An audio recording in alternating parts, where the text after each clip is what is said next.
it's not happening. And then Adam Boehler was kind of pushed aside. Now Adam Boehler is back, and he's again dealing, direct talks, as is Steve Witkoff, through an intermediary in Oman, using the Qataris also. And so the idea that Israel in this war, which is a war that Hamas started, that these terrorists will remain there, has been kind of pushed aside. So that's what people kind of see some daylight. The president, and again, as he's for American interests, is saying, "Con, I want this war over with. I want to sweep this under the rug." Yeah. But yet he has allowed Israel, unlike in the previous administration, he increased the munitions that Israel got from the beginning. But he's getting a little impatient with what's going on here because Hamas won't take a partial deal. Israel accepted the Witkoff partial deal, but the Hamas is very smart. Yes. They want a end deal where they can remain around, maybe behind the scenes, and wait to come back. Yeah.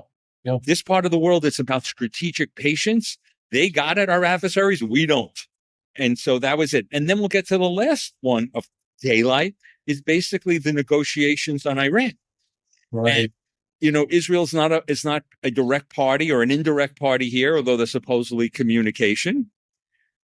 But we saw an option come out this week where 3.6, where the deal may be, and again, this is, we'll say, I don't know, but this is what I heard, that there will be a freeze of Iranian enrichment for 3 years and then allow them to enrich to civilian levels.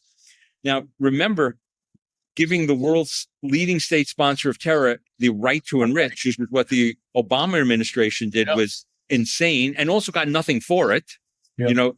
So the question is, will the administration to have a deal feeling, I'm worried. So what would be the maximum, going back to the maximum leverage? It would be to strike Iran now. Then you negotiate.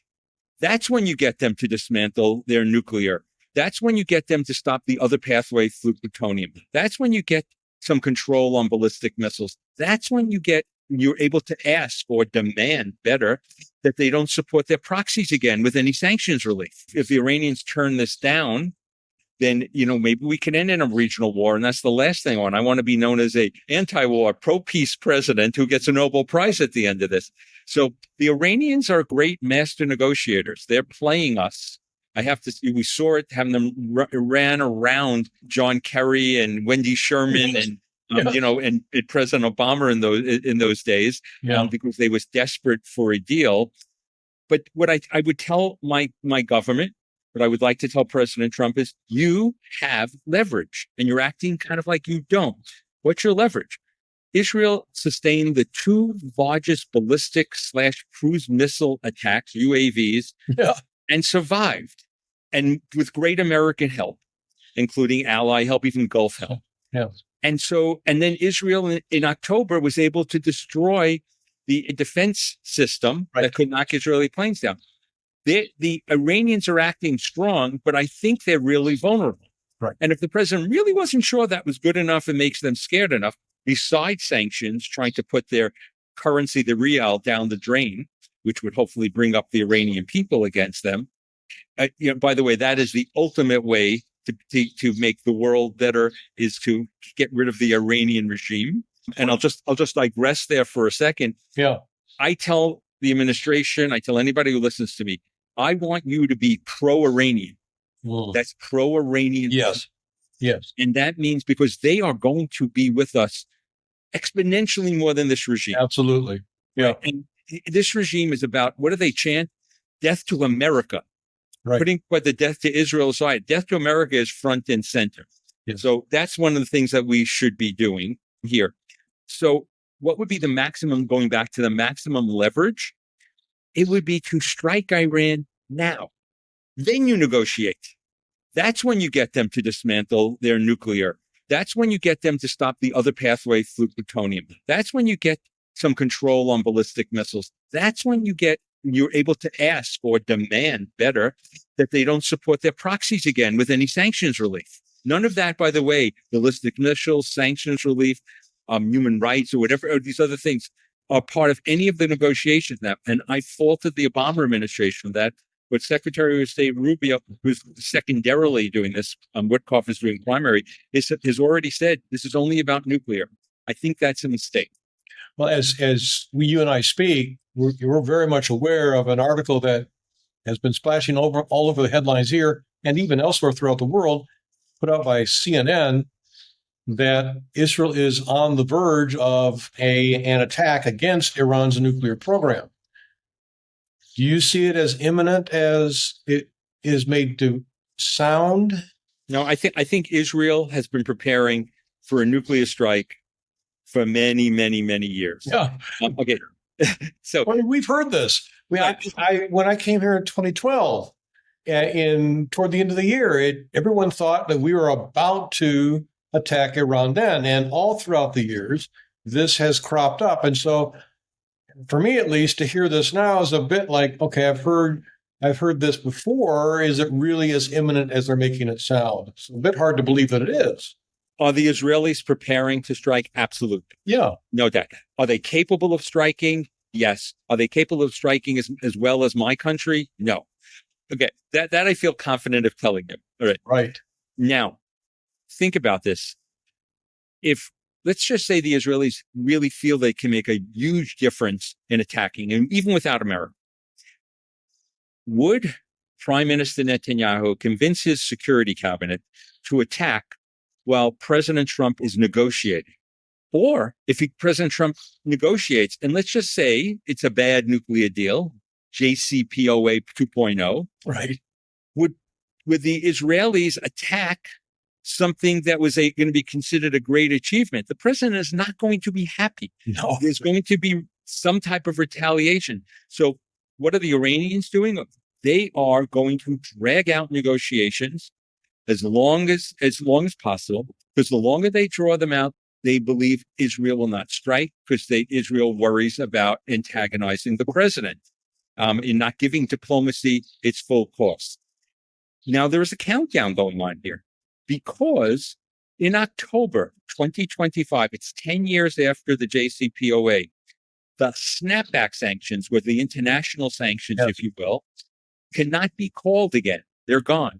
Oh. Now, any of the players of JCPOA can individually call back snapback sanctions. My feeling is, if I recommend the president, is call them back now while you're negotiating and get some more leverage, because they really need to be taken well before October, so sometime this summer. Now, some of the people are saying, well, President Trump withdrew from the JCPOA in, I think, 2019, so he really can't call for snapback.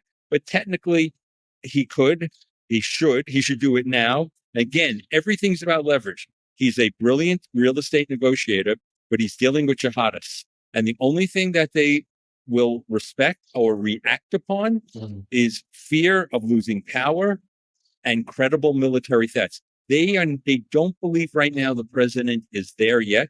No matter how many B-2s with massive ordnances are sitting in Diego Garcia in the Indian Ocean. Right. What would really scare, and this is what I wrote last year and the year before, but what I think we should have done is we should have bring some of our mothball B-52s, which can carry these ordnances, bring them to Israel, train Israeli pilots on how to use them, and say, they're there. We can hold Israel back. But it's now Israeli pilots that are going to do it and do all that stuff. And that would have been more leverage. I don't think we've created, last administration and not enough yet in this administration, as much leverage as we should, and not realizing how much leverage there really is. But we should be piling it on, because that's the only thing Iran will react to, because the one thing they want is to survive their regime. I don't want their regime to survive, because that would end most of the problems. And unlike what most people say, that we could drag America into another war, that's the best way to stay out of a war, is either regime change or an agreement that's on our terms, not meeting Iran halfway, because it's never halfway with Iran. They get 3/4. So I'm kind of guessing that when you go back to the U.S., or as you go back, you will be in Washington, D.C., meeting with Congress people and members of the administration, sharing these same perspectives? I will share. Brian, between you and I, just a quiet personal conversation now. Right. I'm pretty superficial here in the sense, I hope my analysis is deep, but I think you talk to people a little bit differently because people hear things differently, Right. but basically the message is going to be the same.